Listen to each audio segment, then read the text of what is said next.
Red carnations for a man who was gunned down in broad daylight outside his office because of his writings on Turkish-Armenian relations. Thousands have gathered here today to mark the spot where Hrant Dink was assassinated 3 years ago.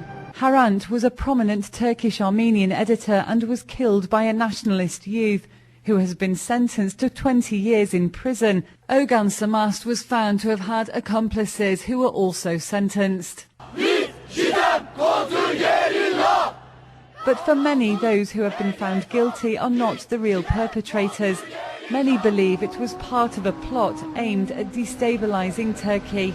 Hrant had warned the police numerous times of death threats against him, and although Trabzon gendarmerie units have now been investigated and face charges of negligence, Dink's lawyer says that her investigations showed intent.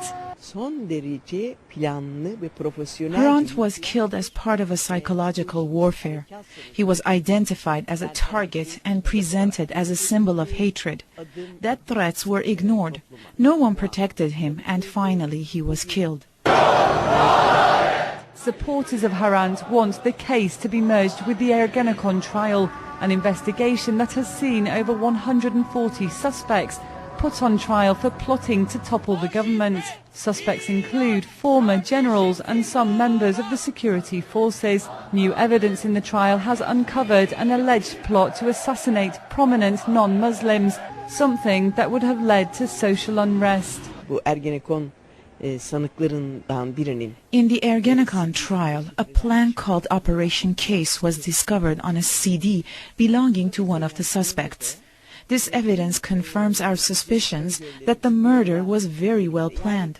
Turkey and Armenia are working towards the normalization of ties after a protocol was signed in October last year that could see the border reopened after a decade, something that Hrant's family say would have made him extremely happy. Jody Sobral, PressTV.